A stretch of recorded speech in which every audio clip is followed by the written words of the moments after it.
All right, basslines.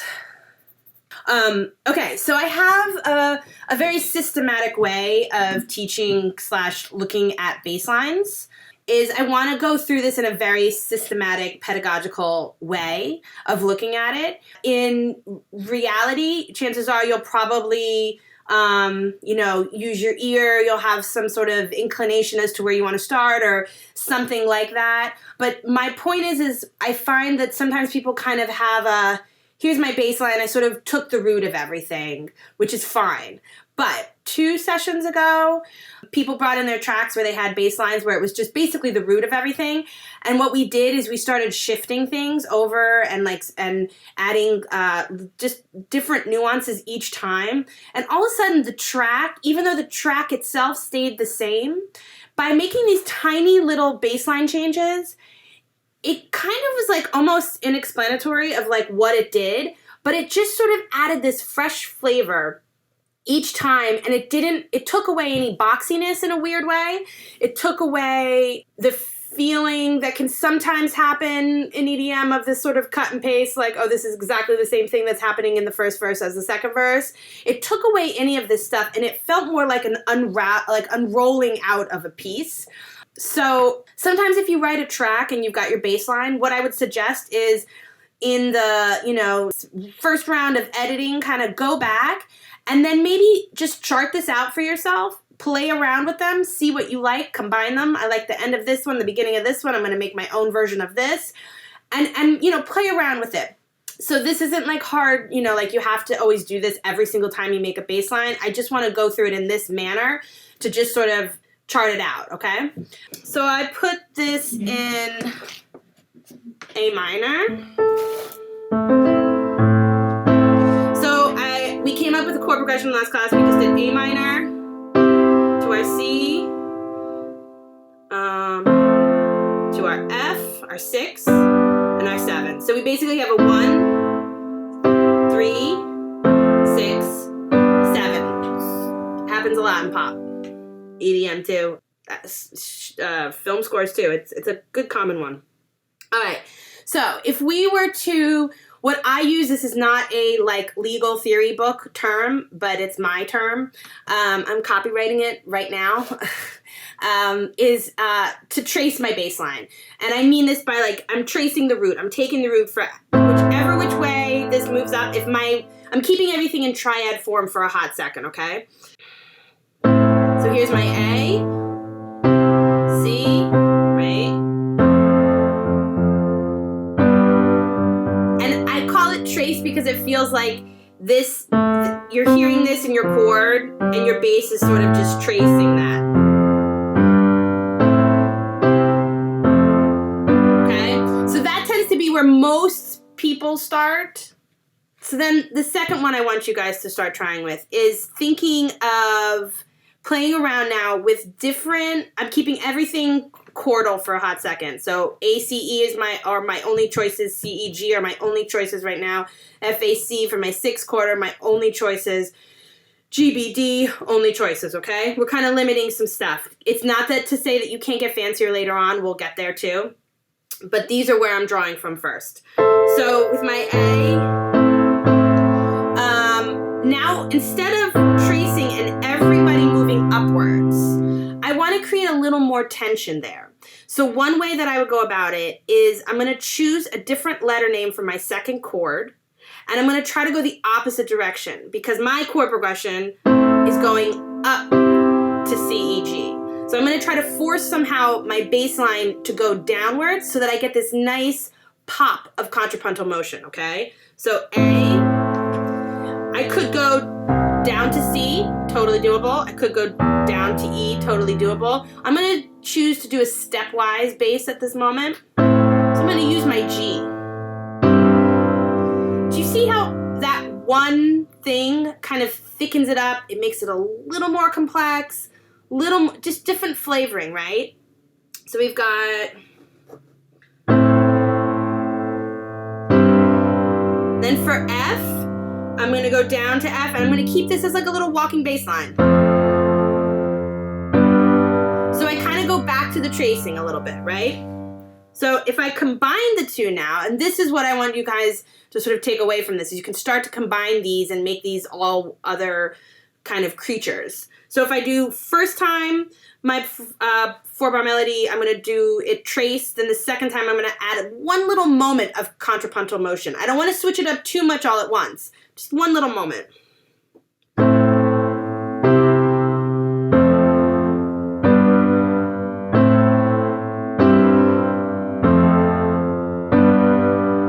So do you see that one little choice sort of just wakes this thing up to me? And the nice thing about it is your melody lines and all the other stuff, sound designs, anything else you have going on, this is not going to necessarily mess with it because you've probably already harmonized to this C chord or this A chord, right? No matter what inversion it's in, no matter what it is, we're still playing with those players. So you can kind of go back and do this like, you know, third or fourth round down a little bit. Okay, so now I'm going to set my challenge to try to make everything contrapuntal in motion so that the bass line does not start to trace this, okay? So we have A, then I'm going to go down to E, then while this goes down to F, this is going to go up to F. And then I go up to G, and I guess I'm going up to G in this example that I have written. So that's the one little moment I don't have contrapuntal motion. So let's listen to that, compare. Let's go from the first one, the tracing of all the roots, to the third one.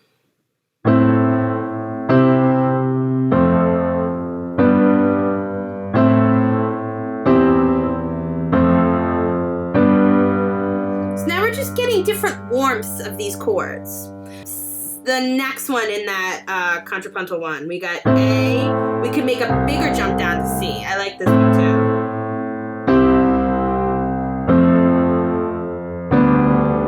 Now this one's nice because maybe I would use this right before. Exactly, and that's my point, Jake, too. Is like I want to teach these to you is like a separate concepts, but really at the end of the day, compositionally, I want you to just morph them all together. First one, trace it. Second one, do this one. Third one, like put them all together, because that in the end is what makes it so great, is that it's not like it's an unpredictable bass line because we're staying within our colors, but it keeps the listener a little like on their toes, because it's not just like, oh, right, it's just doing the same root again, and it's doing the same root again.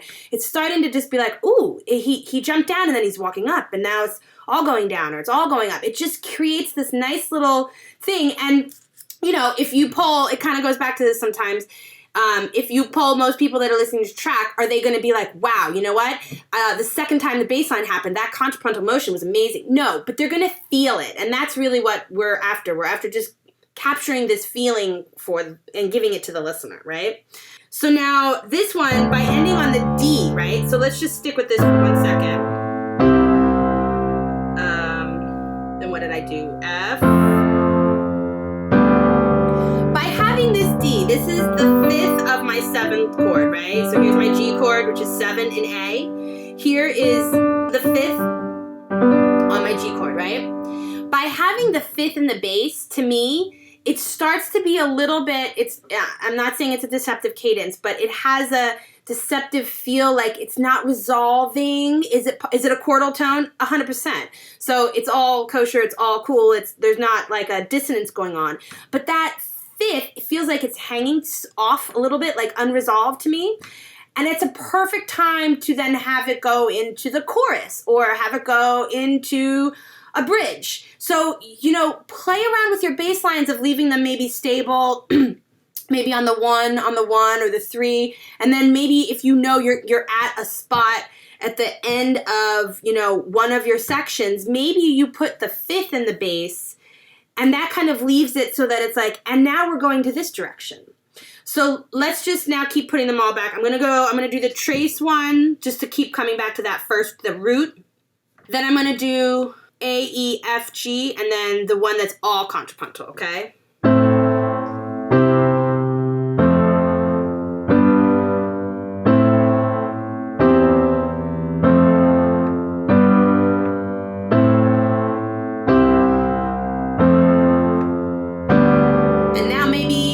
goes into the coda or something like that, right? Do you see how it's just like all of a sudden the height of the story is just, it just has a nice feel, and it's something that's, you know, slightly subtle in your track. It's not the main synth that people are going to hear, but they're going to feel that kind of constant motion, and it has this beautiful, much more of a like unfolding of the track. And that contrapuntal motion really, let me put it up just an octave, it's a little low, so that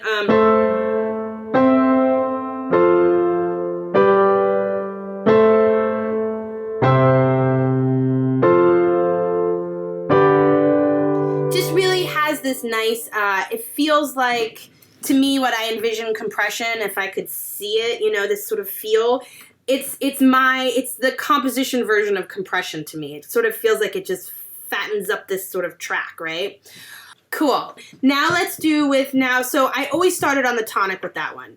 It's probably a good choice to start with your tonics. It's only in the sense that you kind of want to make sure your listener feels sturdy and stable at first. However, there's a ton of examples where you would not want that, and maybe there's a track that you don't want that.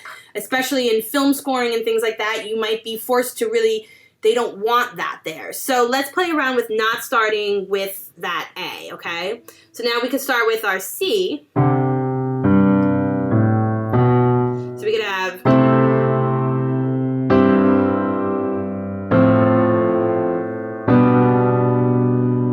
good too, and it's nice because it creates this little pattern, and it's kind of has a nice little direction with it. While this goes up, the left hand goes down, right?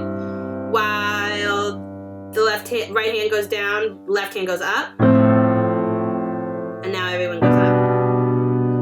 Cool. So now it has, to me, instead of starting with that real kind of, you know, super tonic kind of, not the super tonic, but like a, I can't say super tonic, can I? Because that means another key. A strong, how about that? A strong tonic, instead of starting with that, to me that's like a very different color. Starting with your E2, right? It's just a very different start. So I would say, if you do that, have a real purpose for it, have a real, like, you have to feel very strongly about it. If you feel passive, like, I just want to be different, let me start on a C, just be careful. It's going to bring a lot of emotion and a lot of something that you have to be willing to just know that that's the way your track is starting. It's totally fine. In some cases, you're going to actually reach for that and be like, I got to do this right now because that's the moment, that's the feel I need. But to start off your whole bass line can, you know, it can, certain genres, it can be a little tricky. So now, what happens if we don't want our bass to just feel like it's sort of, even though we have some nice counterpoint now, we have some nice sort of, you know, it matches up, it goes contrapuntally, we have these nice flavors now. What happens if we don't want our bass to feel just like on the 1, 2, 3, 4? We don't want that total sort of straight rhythm. Sometimes you do want it.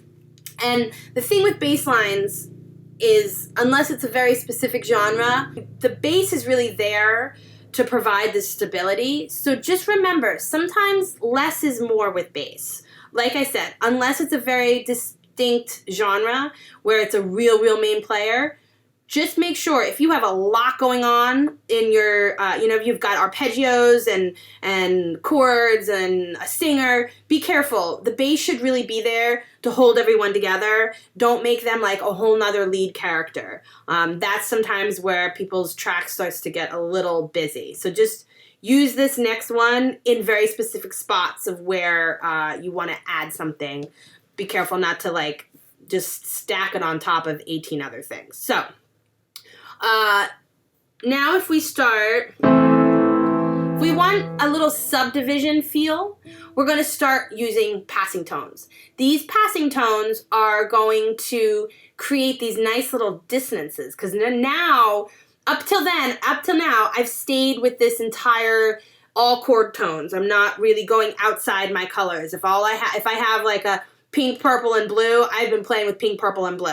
Now I'm going to start to say, yeah, I'm going to do pink, yellow, purple, blue. And I'm going to start adding a little kind of other colors that were not part of my original mix, okay? This is nice because not only does it break the subdivision down, you can have them as sort of syncopated notes. You can, they just offer a dissonance, and they're going to offer a nice little color too to it. So one little thing with passing tones, it's implying that it's between a chordal tone, right? So you start with a chordal tone. The passing tone is the dissonant tone. Then you have to go to another chordal tone, okay? So it's sort of like consonants, dissonance, consonants as a sandwich. Okay, so let's do, got our A chord. We're going to start with E so that I can walk to my D. And now to C. So all of a sudden now we're getting like a whole nother set of flavors. Now I'm going to try to create a line, and that's what I wanted to do with this is what if you feel like you want this bass line to just feel like it's walking down, or maybe it should feel like it's walking up. So I created this bass line with passing tones, right? And now the bass line's starting to have this whole little melodic line, so to speak, right? You really at some point could take this line and have it in some sort of high synth in the background, panned around. You know, so now we're starting to get a little bit in this gray area of the bass line is starting to get a little melodic now. So let's put this with the chords. Let me see my notes, okay.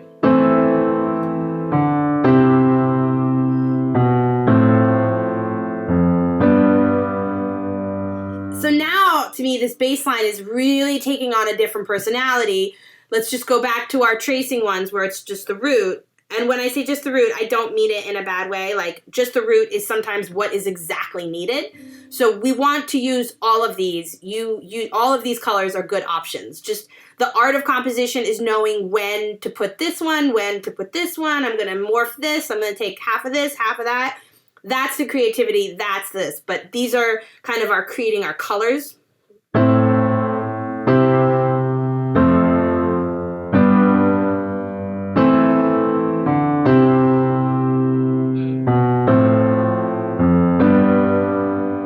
So now my little 2-bar melody thing, 4-bar melody is now just in a little bit of a different range. And I even like starting sometimes simple with sort of that trace bass line of keeping it like, I'm not going to give you all my cards away yet, right? And so like, for instance, in several tracks that I've helped people with, we've done just that, where maybe the first time we hear things, and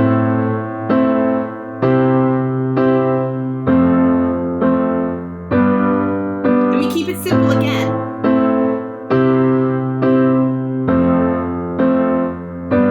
Slowly start to unravel just a little bit.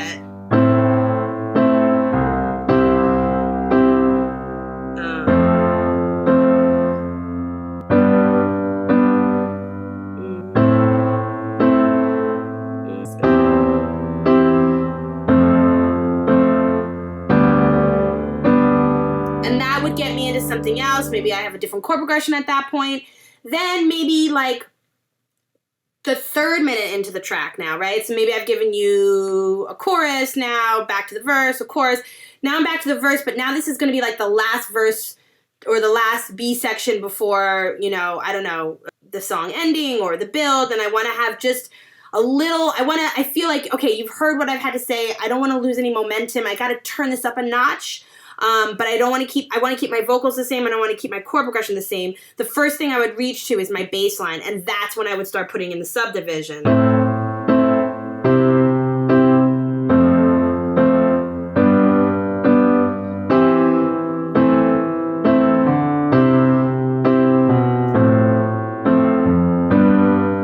And then you can keep going. You could go up.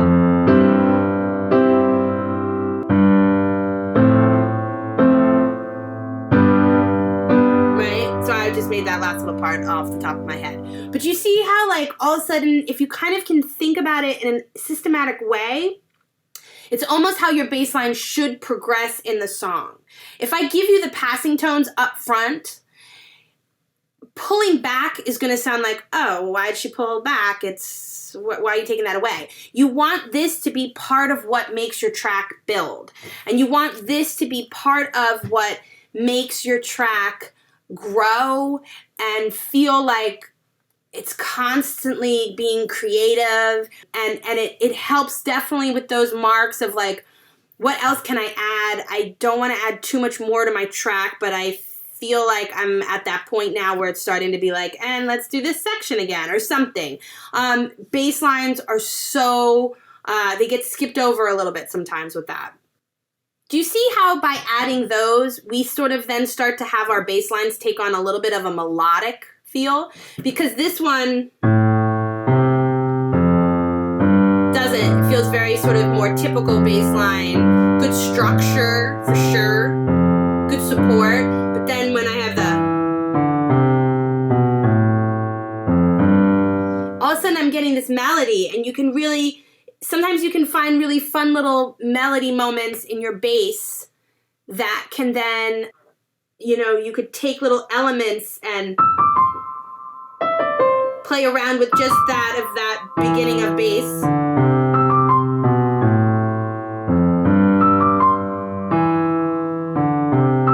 Right, so you're just taking these little moments. When you get a cool little melodic bass line, you really can kind of play with, like I really like that little da-da-da, and take it out, put it in some sort of little, atmospheric thing, or maybe it goes slower. You really can start to play around the more your bass lines get a little more intense. I hope this was helpful. Like I said, I teach it in this way to sort of be able, like it's good pedagogically, but at the end of the day, take a piece of this and a piece of that. You know what? I like the ending. I want to start with all the C's, but I really like the ending of tracing it. Play around. It's not like it's not like a hardcore rule that you have to only, once you start the contrapuntal motion, you have to do all of it. It's about figuring out how to do all of them, and then use your ear. Make good choices. Say, you know what? My bass line's feeling a little repetitive here. What can I add? Hey, let me add some passing tones, a little syncopation there. It's about starting to sort of be able to soup them up. So at the end of the day, in your track, I want to hear like 6 versions of these. That's where this bass line really should go. And that being said, certain, genres, they want to be more minimalist, so that's fine too. But if you're looking to have more of a bass presence, play around with this stuff.